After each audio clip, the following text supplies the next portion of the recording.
नमस्तस्मै गणेशाय ब्रह्मविद्याप्रदायिने यस्यायते नाम विघ्नसागरशूषिणे ध्याये स्थिरेण चित्तेन गणेशं सर्वसिद्धिदं बुद्धिप्रकाशकं पूर्णं योगिनां हृदि संस्थितं स्वानन्देशं गणेशानं महावाक्यस्वरूपिणं तत्त्वमस्य प्रतिधरं सिद्धिबुद्धियुतं भजे.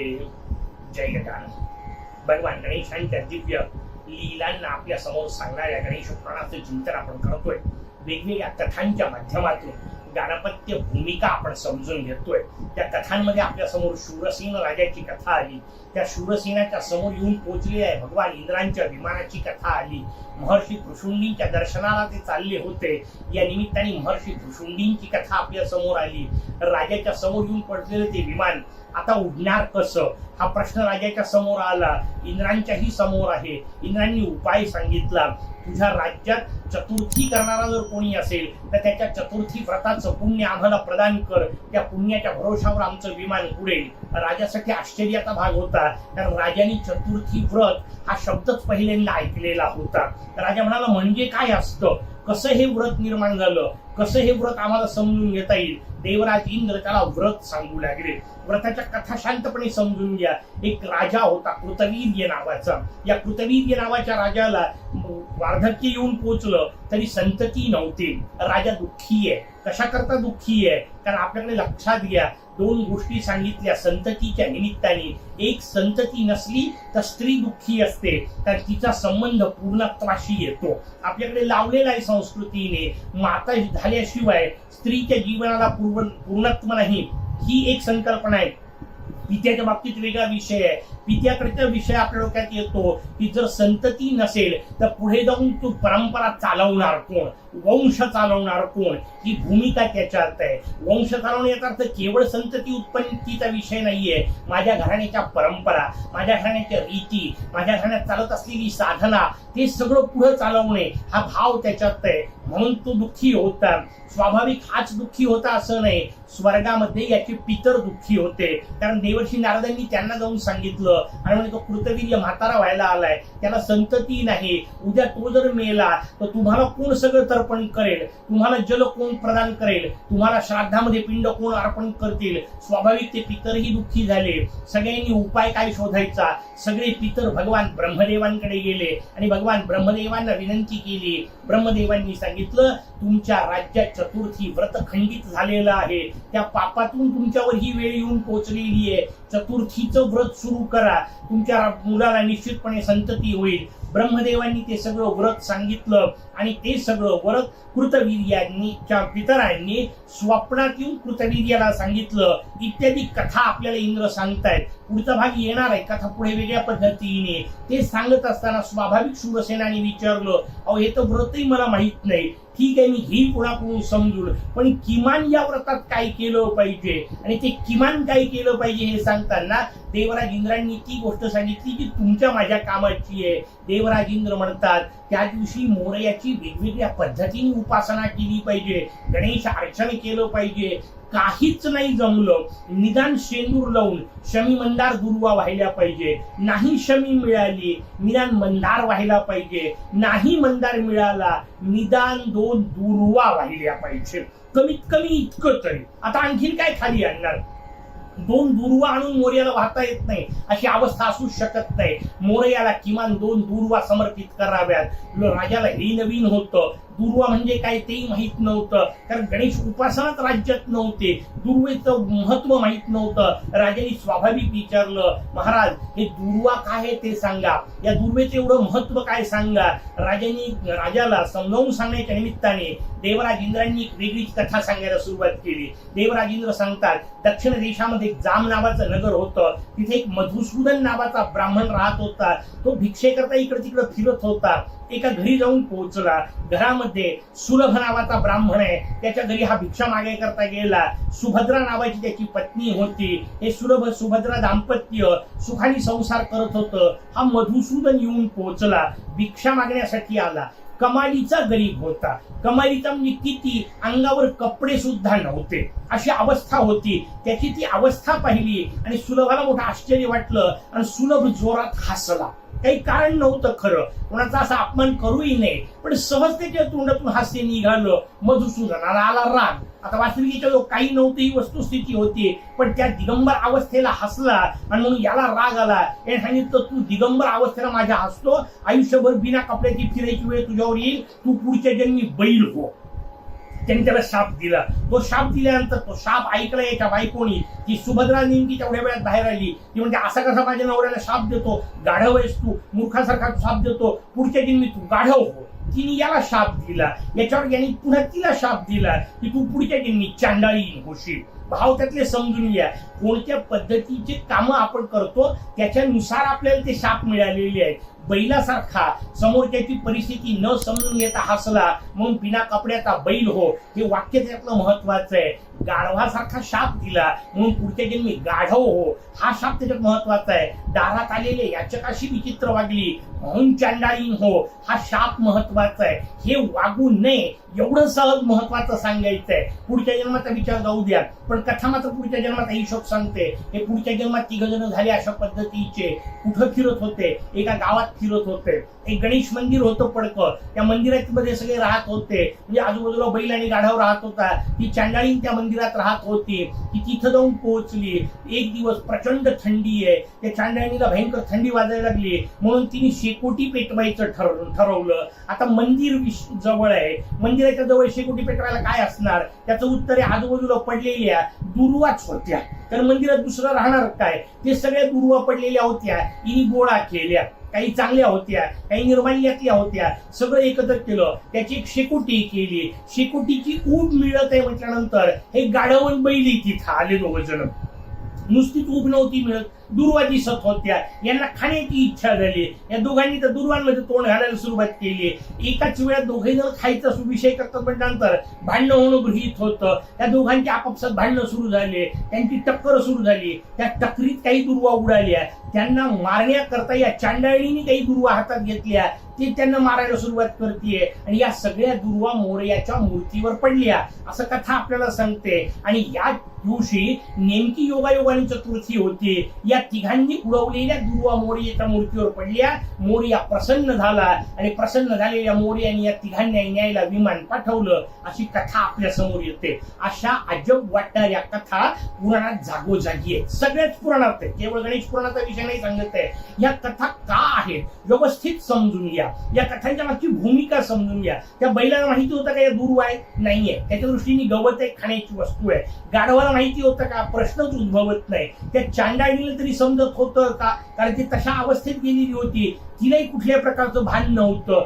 या तिघांनी दुर्वा वाहिल्या. त्या दिवशी चतुर्थी होती. यांची तरी जाणीव होती का, त्याचं उत्तर आहे त्याची जाणीव नव्हती. मग त्यांच्या हातून चुकून त्या दुर्वा मूर्तीवर पडल्या आणि हे 3 जण मुक्त झाले.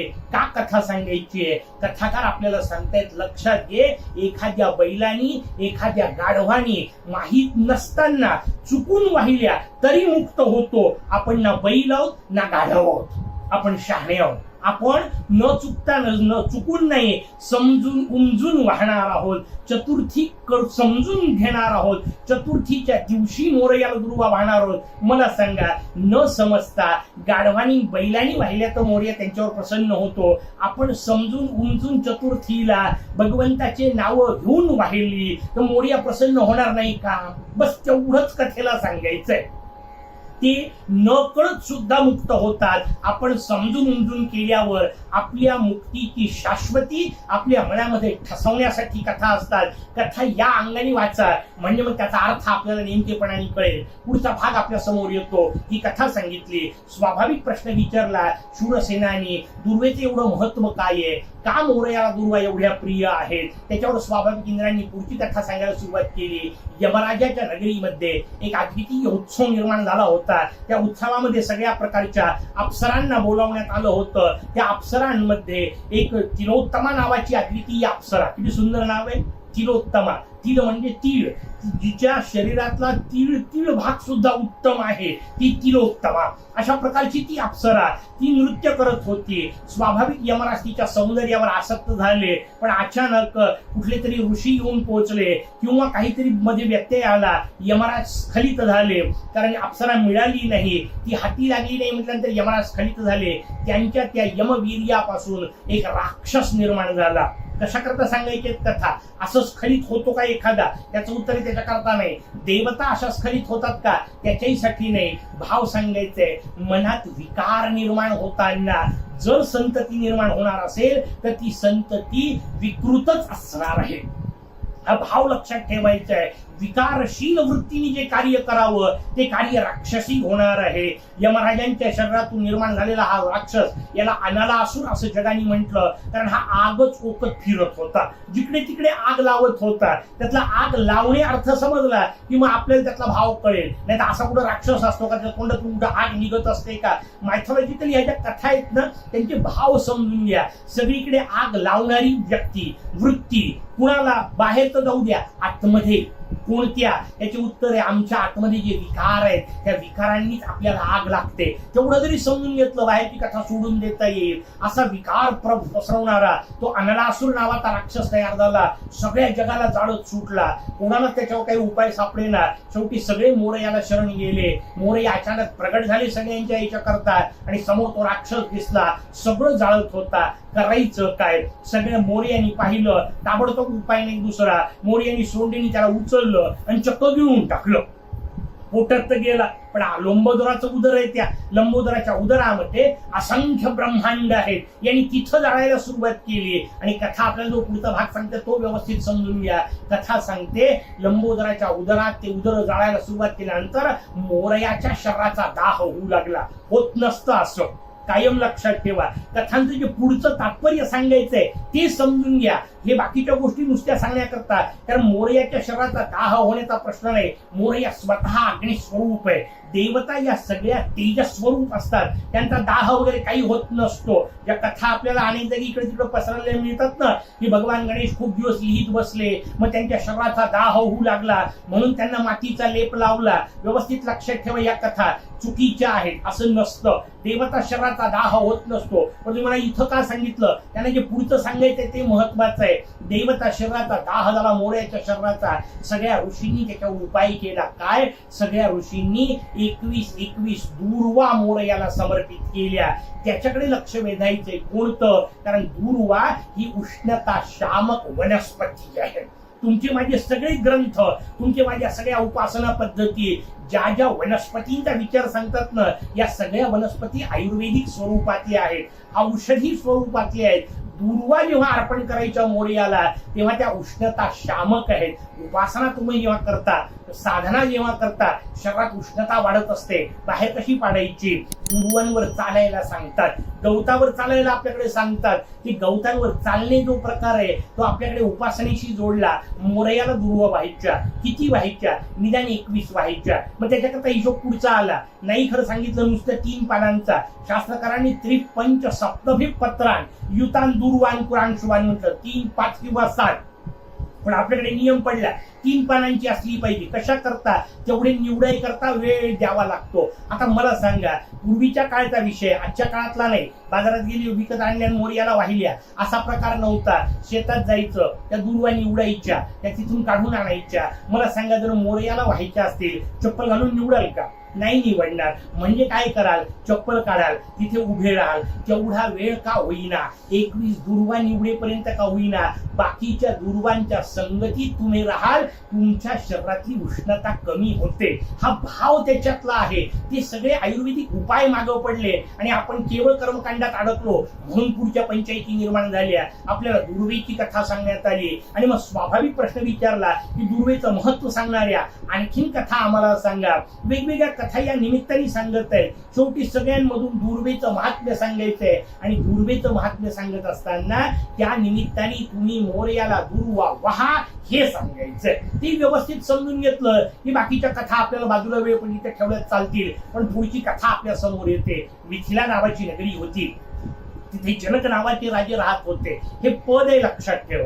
जनक हा एक राजा नाहीये. जसं सीतेच्या वडिलांचं नाव जनक आहे आपल्याला माहितीये, नगरीचे नाव मिथिलाच होतं. सीतेच्या वडिलांचं नाव सीरध्वज जनक असं होतं. वेगवेगळे जनक आहे. जनक ही पदवी आहे त्या राजघराण्याची. त्याच्यामध्ये अनेक राजे झाले, त्यातले एक जनक कोणीतरी राजे आहेत. हे जनक विदेही जनक म्हणून त्यांना म्हटलं गेलं. हे राजे येऊन गदीवर आहेत. देवर्षी नारद कधीतरी भेटायला आले.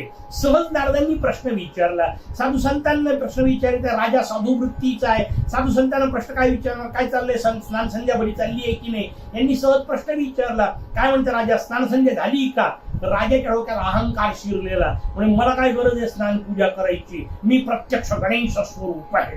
आश्चर्य वाटलं देवर्षी नारदांना. म्हणजे एवढा अहंकार, स्वतःला गणेश समजायला लागला. शास्त्रांनी सांगितलेलं आहे तू मोरयाचं रूप आहे, पण ती चिंतनाच्या पातळीवर, अहंकाराच्या नाही ना.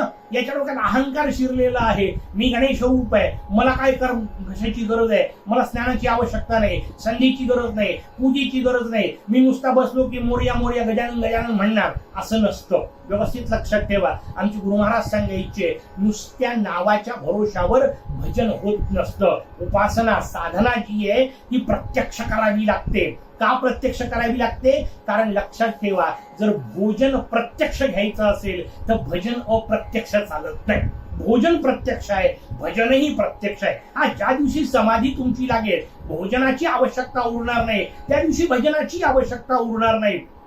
पण जोपर्यंत भोजन प्रत्यक्ष घ्यावं लागतं तोपर्यंत साधना उपासना सगळे नियम प्रत्यक्ष असले पाहिजे. रोजच्या जीवनामध्ये आराधना असली पाहिजे. तो सिद्धांत आपल्या समोर सांगताय, तो भाग आपल्या समोर आला. जनक म्हणून जेव्हा असं म्हटलं, भगवान नारद तिथून उठले. देवर्षी नारद उठले, कैलासावर जाऊन पोहोचले. भगवान गणेश महागणपती रूपामध्ये कैलासावर लीला करत होते. देवर्षी नारद त्यांना जाऊन भेटले. म्हणाले, मोरया अशी अशी अडचण झालेली आहे. त्याच्या डोक्यात बसले, मीच या जगाचा पालन करता आहे, मीच राजा आहे, मी या सगळ्या प्रजेला चालवतोय. याचा अर्थ या सगळ्या प्रजारूपी गणांचा मीच पती आहे, मीच गणपती आहे. मला काय गरज आहे बाकी कोणाचं उपासना करायची, स्नान संध्यादी करण्याची. मी माझ्याच आनंदात जगू शकतो. मोरयाला विनंती केली. मोरया म्हणतात, ठीक आहे, चला एक वेगळी लीला दाखवायचा विषय आलेला आहे. मोरयाने एका वृद्ध अत्यंत पीडित ब्राह्मणाचं रूप घेतलं. अत्यंत दरिद्री मरतुकडे असा स्वरूपामधला तो ब्राह्मण येऊन उभा राहिला आणि त्याने राजाला विनंती केली, भूक लागली आहे खूप, खायला काहीतरी दे. राजा म्हणतो, त्यात काय मोठं आश्चर्य आहे, दारात याचक आलेला आहे, निश्चितपणे खायला मिळेल. त्याला अन्न शाळेमध्ये पाठवण्यात आलं, पाकगृहामध्ये पाठवण्यात आलं. म्हणजे याची जेवणाची सोय करा. याला जेवायला बसवण्यात आलं. याच्यासमोर एका माणसाचं अन्न ठेवलं. आता आधी दिसायला मरतुकड्या अवस्थेतला आहे, खाऊन खाऊन किती खाणार, या हिशोबात एक अन्न ठेवलं. यांनी एका माणसाचं अन्न संपवलं. आणि आणखीन 2-3 माणसांचं वाढलं, यांनी तेही संपवलं. 10-20 लोकांचं वाढलं, यांनी तेही संपवलं. आता येऊन बसलेला लंबोदर आहे, त्याला काय फरक पडतोय किती वाढलं तरी. 100, 1000, 5000, 10,000 वाटते तेवढं अन्न वाढलं. यांनी सगळं खाऊन मोकळं केलं. राजवाड्यातलं अन्न भांडार संपलं. याची भूक शिल्लकच. हा म्हणतोय, राजा काहीतरी खायला दे. राजा म्हणतो, आश्चर्य वाटलं, कारण पहिल्यांदा जसं हे पाहिलं तसं त्या सगळ्या सेवकांनी आपल्या वरच्या अधिकाऱ्यांना सांगितली. बातमी राजापर्यंत जाऊन पोहोचली. राजा स्वतः येऊन उभा राहिला. यांनी सगळं पाहिलं. ते प्रत्यक्ष खाताना त्याला हजारो लोकांचं अन्न खाऊन जातोय आणि तरी म्हणतोय, राजा माझी भूक शिल्लक आहे. राजा म्हणतो, उरलंच नाही काही, कोठार सगळे रिकामे झाले, आता काय खाऊ घालायचं. याला कोरडं धान्य दिलं, यांनी तेही खाऊन मोकळा झाला. आता काहीच उरलं नाही राजाजवळ. राजाचा हातावला अवस्था झाली. हा जिकडं तिकडं मागत फिरला गावोगाव. राजाची इज्जत मातीत घालत सगळीकडे ओरडत फिरला. राजा काही माझं पोट भरू शकत नाही, तुम्ही माझं पोट भरता का. जिकडे तिकडे फिरतायत, प्रत्येकाच्या घरी मागतायत. आधीच राजाच्या लोकांनी सगळ्यांच्या घरचं आणलं होतं. लोकही संतापले होते. कोण अख्खा दुष्काळी घेऊन आलाय, कुठून आलाय माहित नाही. सगळ्यांच्या घरात खाऊन मोकळा होतोय. होशी कशाने तृप्त. लोक त्याला हाकालतायत. राजाची सगळी इच्छा पूर्ण नष्ट झाली. आपला गर्व सगळा नष्ट झाला. आता काय करायचं. राजा मागत चाललाय त्याच्या. कुठे जातो हा ब्राह्मण नेमका, होतं काय ते तर पाहू. राजा त्याच्या मागून मागून निघाला. महर्षी जाऊन पोहोचले. एका गावाच्या बाहेर एक झोपडी होती. त्या झोपडीमध्ये 2 माणसं राहत होते, त्रिशिरा आणि विरोचन नावाचे. हे दोघं दंपती तिथे राहत आहेत. यांच्या घरी जाऊन पोहोचले. दोघंही गणेश भक्त आहेत. मोरया तिथं जाऊन पोहोचले, त्या ब्राह्मण रूपातले राजा जनक आणि त्याची सगळी फौज मागून येतीये, लोक सगळे मागून येत आहेत आणि स्वाभाविक त्या नगरीत जाऊन त्या ब्राह्मणाच्या घरी जाऊन पोहोचल्यानंतर, त्या त्रिशिरा आणि विरोचनाच्या घरी जाऊन पोहोचल्यानंतर मोरया म्हणतोय भूक लागली, काहीतरी द्या, मला तृप्त करण्याचा काहीतरी मार्ग सांगा. हे दोघं म्हणाले आमच्याच जवळ खायची अवस्था सगळी नाहीये, आमच्याजवळ सकाळी खाल्लं तर संध्याकाळी काय याची पंचायत आहे, पण आम्ही गृहस्थाश्रमी आहोत, दारात आलेला याच्यात वापस नाही जायचा, कोणीतरी अद्वितीय आहेस तू, कारण सगळी कथा ऐकली होती. म्हणजे ठीक आहे, एकच उपाय करतो, सगळ्या जगातलं अन्न ज्या दुर्वेच्या भरोशावर चालतं ना, त्या 2 दुर्वा आहेत घरामध्ये, यात आम्ही तुला विश्वातलं सगळ्या अन्नाचा विचार करून तुझ्या हातावर ठेवतो. मोरयाच्या हातावर 2 दुर्वा ठेवल्या, मोरयाने 2 दुर्वा खाल्ल्या आणि तृप्तीचा ढेकर दिला. कथा लक्षात घ्या, कथेतल्या बाकीच्या भागांना सोडून द्या, कथा आपल्याला समजून घ्यायची आहे. बाकी तुम्ही वाटेल ते सगळं मोरयाला दिलं तरी लक्षात ठेवा ते त्याच्याच कृपेने मिळालेलं असतं. त्याचं त्याला काय कौतुक दाखवता, लोक त्याच्यासमोर सोन्याचे भांडे, चांदीचे भांडे, दागिने या सगळ्याचं कौतुक द्यावं ते मंदिरात, त्याच्याबद्दल तर नाही, दानाबद्दल नाही म्हणतोय मी आता. मला सांगायचंय या सगळ्यांनी नाही मोरया प्रसन्न होऊन, मोरयाला त्या त्रिशिरा आणि विरोचनांनी जो भाव अर्पण केला आणि त्या भावाने ज्या दुर्वा अर्पण केल्या, त्या दुर्वांनी मोरया प्रसन्न होतो. तशा दुर्वा आपण जेव्हा मोरयाला अर्पण करू तेव्हा आपल्याला मोरया प्रसन्न होईल. हे सांगत कथा थांबते, बाकीचं उद्याच्या भागात. तोपर्यंत जय गजानन. गणेश भक्तांनो, आपल्या चॅनेलला सबस्क्राईब करा, व्हिडिओला लाईक करा आणि आपल्या मित्रपरिवारासोबत नक्की शेअर करा. जय गणेश.